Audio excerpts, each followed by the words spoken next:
Hello, my name is David Zimmerman. I am an internet marketing consultant and I specialize in search engine marketing for B2B companies.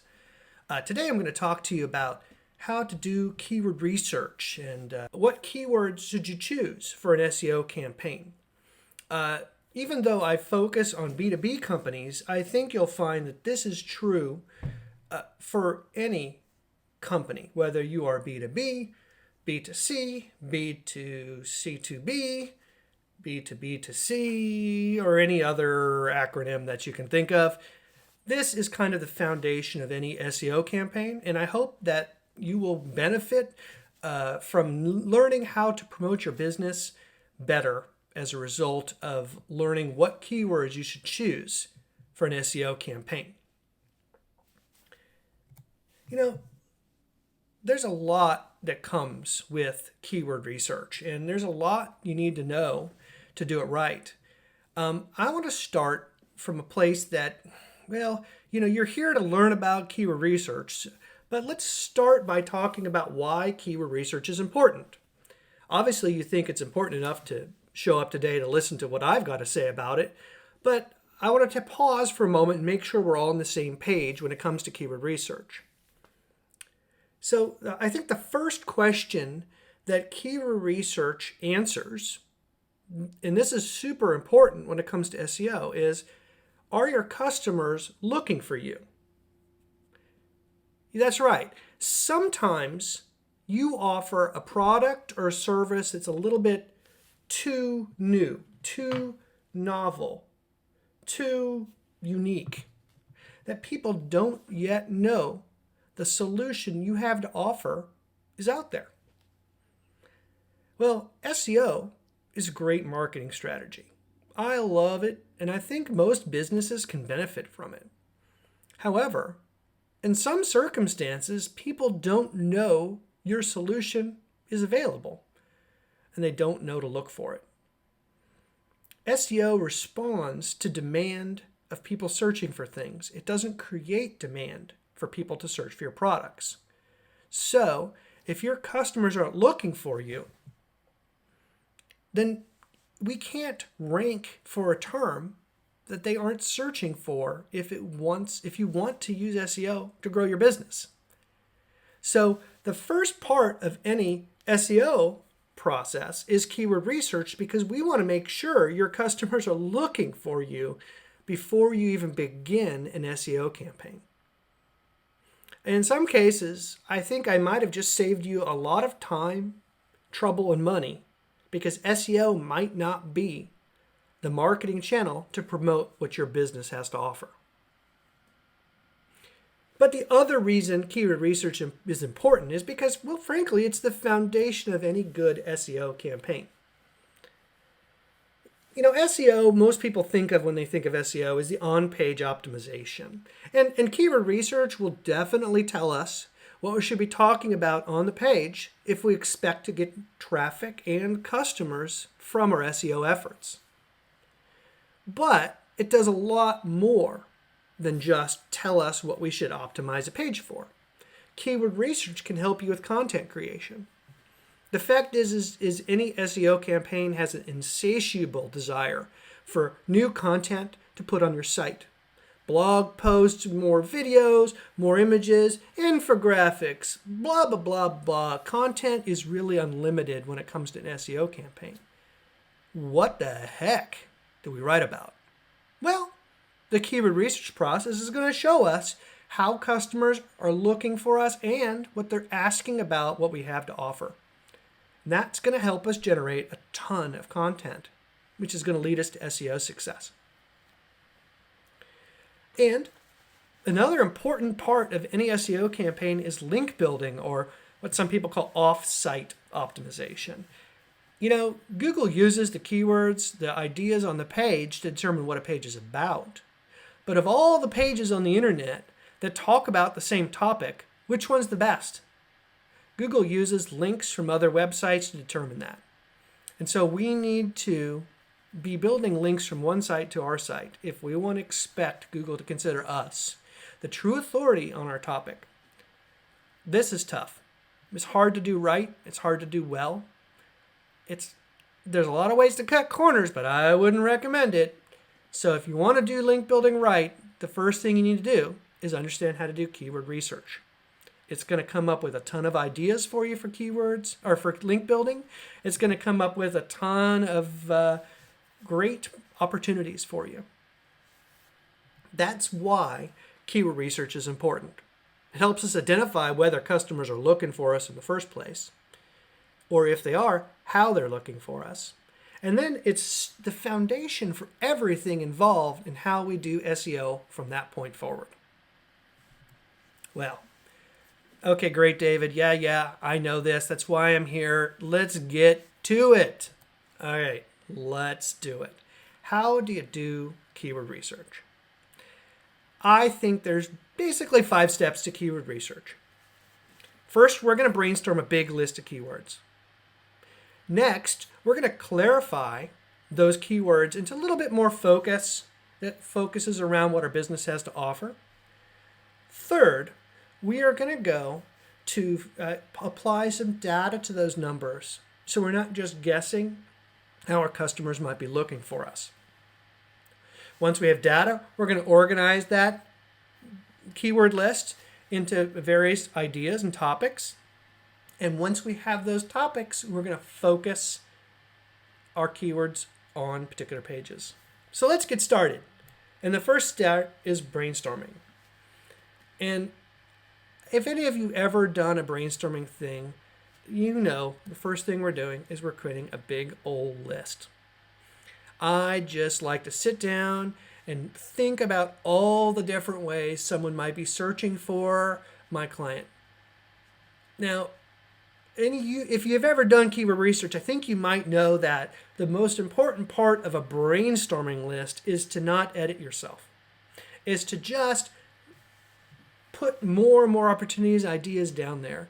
We're not trying to edit. We're not trying to say, oh, I don't know if that's a good idea. We are just literally throwing down every idea we can think of. Well, sometimes that's tough, especially if we are true experts in our industry. We might use phrases or terminology or verbiage that, frankly, our customers don't use.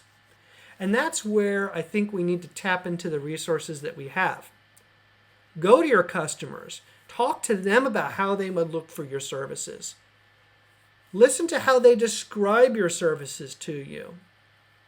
Go to your sales team and look and ask them, what do people commonly ask about us? How do they get confused?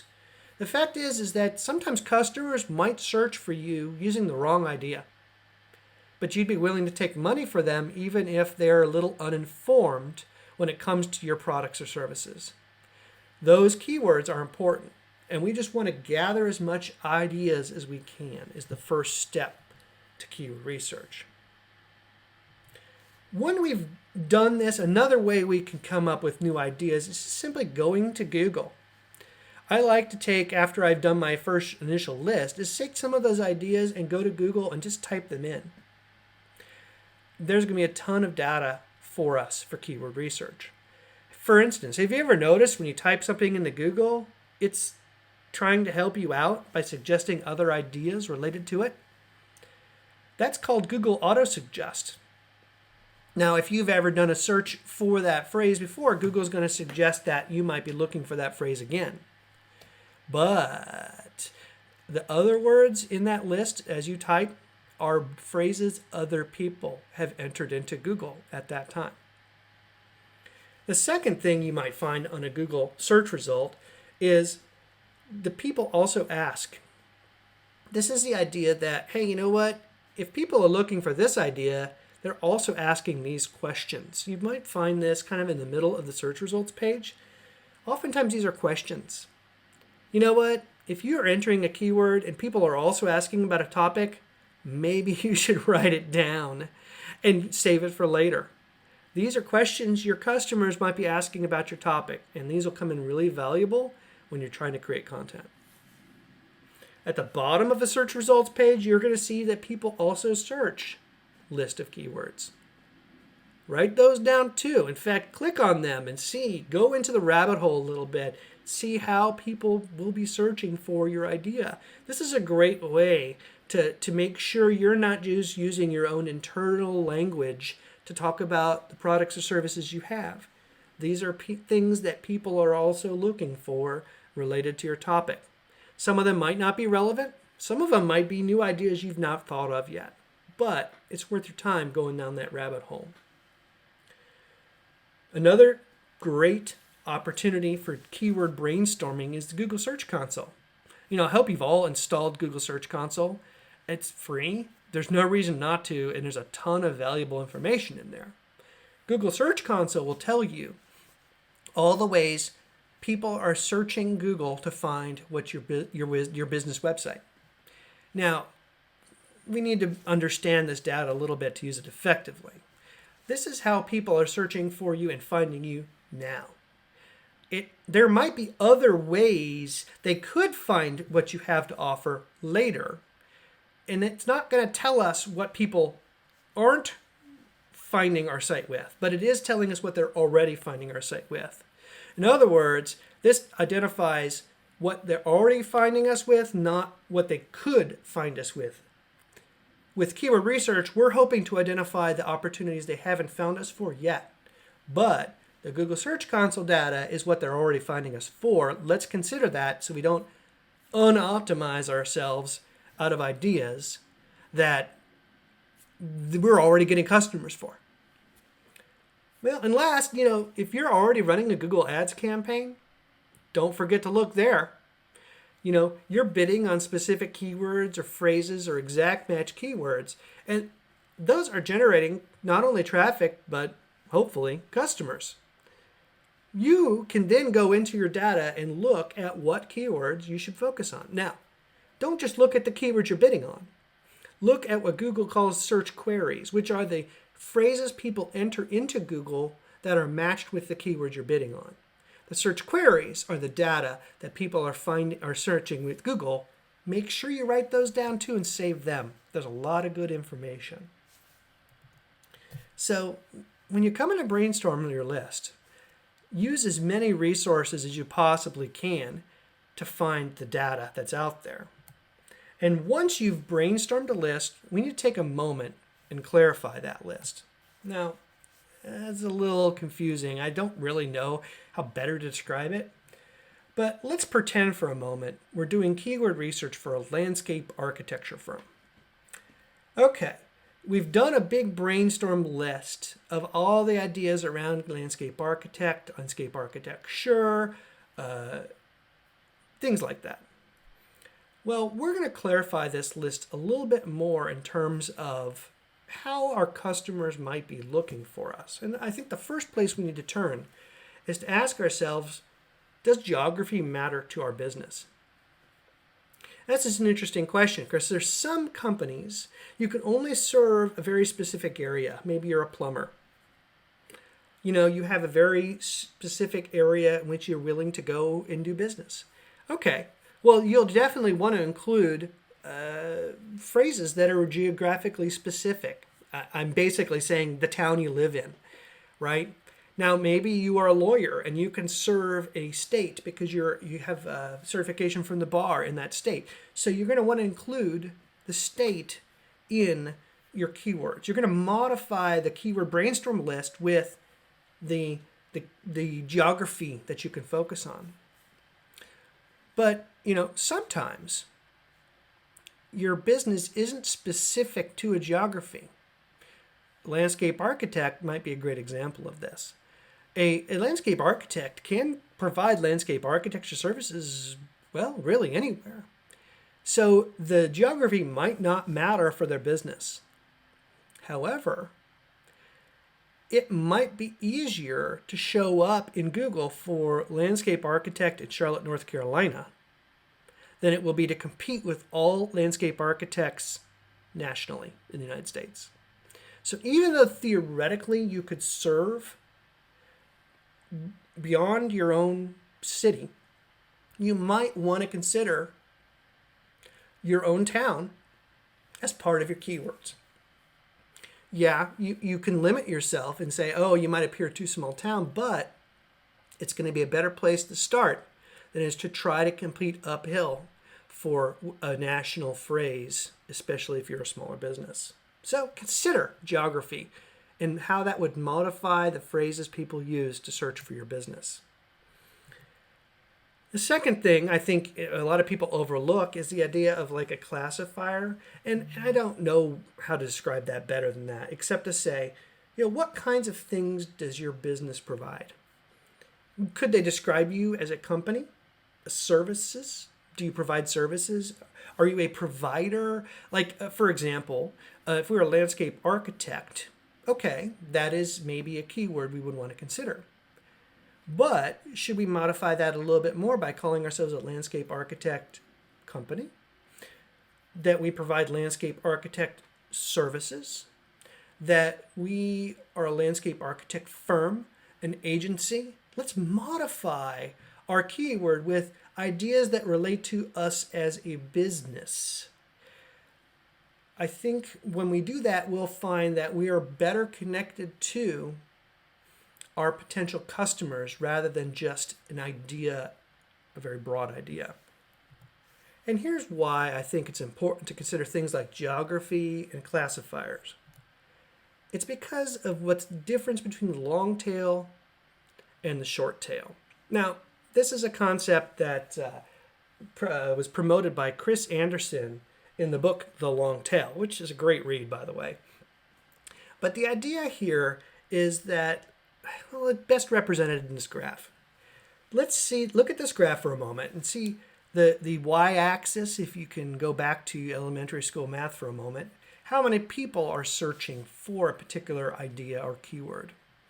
The x-axis, the bottom, is how specific the query is. So if you look at this graph, let's take, for example, landscape architecture. The more broad a phrase, landscape architecture, the more people are searching for that idea. That makes sense, right? A lot of people are looking for landscape architecture. And if we were to go and say, okay, well, landscape architecture in Charlotte, North Carolina, well, it's a little more specific. And so a lot less people are searching for it. If we go to landscape architecture in Charlotte, North Carolina, who specializes in pools, that's pretty specific. And a significantly fewer number of people are searching for it. However, the idea of the long tail is, although a lot of people are looking for a very broad term, the number of people looking for the infinitely long-tailed, very specific possible phrases that someone could search Google for to find you is far greater than the number of people looking for the broadest term. If you took calculus, this might look familiar. Thinking about it in terms of the integral. The area underneath the graph for very broad term is smaller than the area under the graph for very specific terms as it approaches infinity. For those of you who don't take calculus, the idea is the total possible phrases someone could search for to find your business is so infinite. We couldn't ever possibly think of all of them. That the greater potential for us to get traffic comes from the long tail than any one very broad phrase. Now, this becomes very, very important when it comes to getting new business, or what we might call a conversion. You can look at this graph and you might see what's going on. A very broad phrase has a very low conversion rate. The landscape architecture is a great example. There's a lot of people looking for landscape architecture. Some of them are looking for landscape architecture, should I get into this career? That doesn't really help my landscape architecture business, does it? I'm not trying to help people get into the career. That's just more competitors. That's not interested. I'm not interested in that. So the conversion rate is very low on a very broad term like that. It could be people looking for jobs. I'm not offering jobs necessarily. But the broadest phrase could be searching for any number of ideas. However, the more specific phrase, the more likely they are to become a customer of mine. For example, landscape architect in Charlotte, North Carolina is more specific. And by being more specific, it's more likely to generate a business, customer, right? If someone's looking for landscape architecture in Charlotte, North Carolina who specializes in pools, that's pretty specific. Now, if I'm the only website in the world who comes up for that phrase, you know what? 100% conversion rate. I'm going to get that customer. And the idea here is the more specific, yes, less people are looking for it, but more people are likely to become a customer of mine. And when we're doing keyword research, we need to understand that we don't always want to go very broad in our keywords. We want to modify it with ideas like what services we provide, or where we live, or where we focus. These are the ideas, because when we bring the long tail together in terms of traffic and conversions, we can find a sweet spot. Okay, a lot of people are searching for a landscape architect, but the conversion rate's very low because not all those people are looking for what we have to offer. They're looking for a lot of other things. However, the more specific we get, the more likely we're to get a customer from that phrase. And we're looking for that sweet spot where the two graphs connect, where, okay, enough people, fewer people are looking for it, but enough people are potentially becoming customers, it becomes worthwhile. And then if we get, the infinite nature of the long tail, where the very specific phrases, Charlotte, North Carolina landscape architect who specializes in pools, that's going to be a money phrase for us. Not a lot of people searching for it, but when they are, we'll get that customer. That's why we need to understand the long versus short tail when it comes to keywords. And that's why we need to clarify our keywords to not just think of the biggest phrases out there, the broadest phrases out there. Well, we've brainstormed our keyword list. We've clarified our keyword list to account for the long tail. Now is where we get to something I think a lot of people miss, which is the data. We need to take some time and get some objective numbers associated with each of these keyword phrases. This takes a keyword list, a brainstorm, even if it's clarified and says, okay, people are actually looking for this idea or they're not. And sometimes it's the not that's more valuable for us, so we don't waste time. There's a lot of ways to get data for each of our keywords that we've brainstormed. For instance, if you have a Google Ads account and you're running ads, you have access to Google Keyword Planner. That will tell you this many people search for this phrase every month. And of those people, in AdWords at least, they're willing to pay this much a click. Now, if we're SEO, we're not paying per click.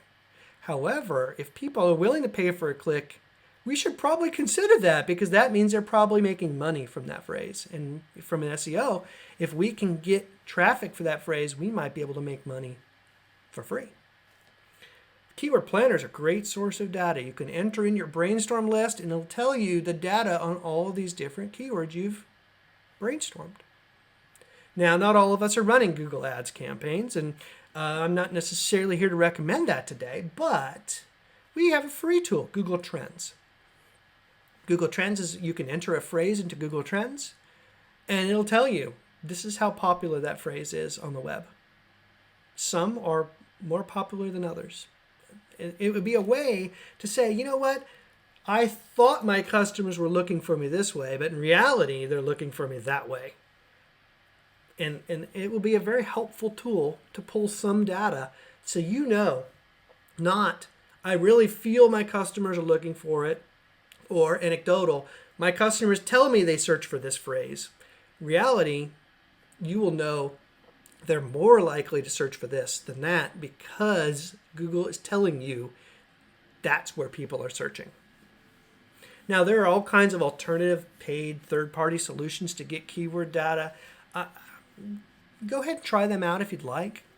I have no one that I particularly recommend, especially because I feel that these other two are better data. In fact, these third-party tools often go get data from these two other tools. However, point is, get data.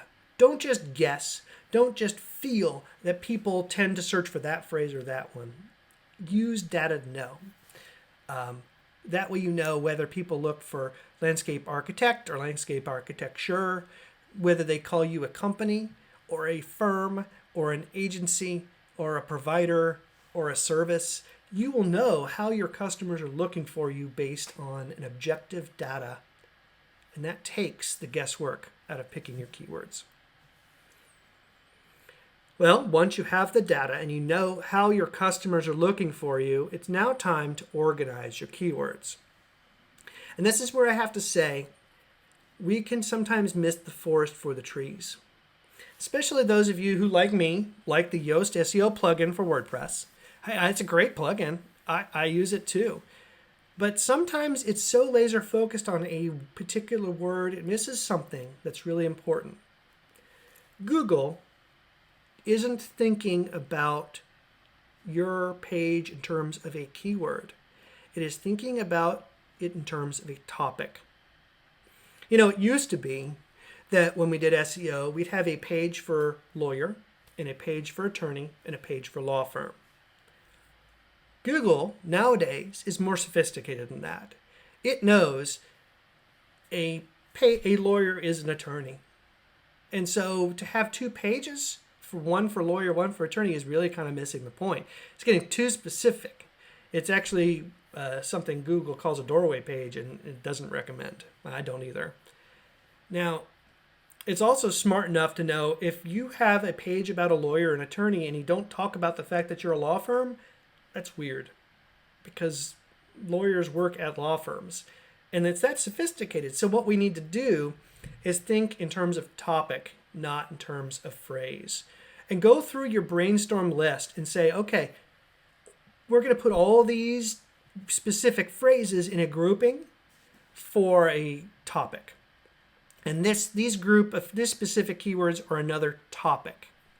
Now, one of the ways you can try to determine whether or not Google thinks a keyword belongs to a topic is, again, going to Google. And if you do a Google search for a specific phrase, you might find that phrase bolded in the search results. For instance, if you did a search for lawyer, you're going to see lawyer, lawyer, lawyer bolded.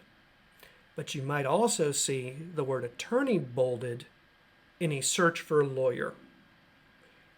Try it and see if you can replicate this yourself, because Google thinks attorney and lawyer are the same thing. And so you can rank for the word lawyer by using the word attorney. Now, how this applies to your specific business, I don't know. But you can do the keyword research and find out by going to Google, typing in some of these ideas, looking at the bolded keywords to determine, is it the same topic or not? Once you've organized your keywords together, that's when we focus our keywords. We are going to produce one page on your site per topic, and each topic will contain several keywords that relate to that topic.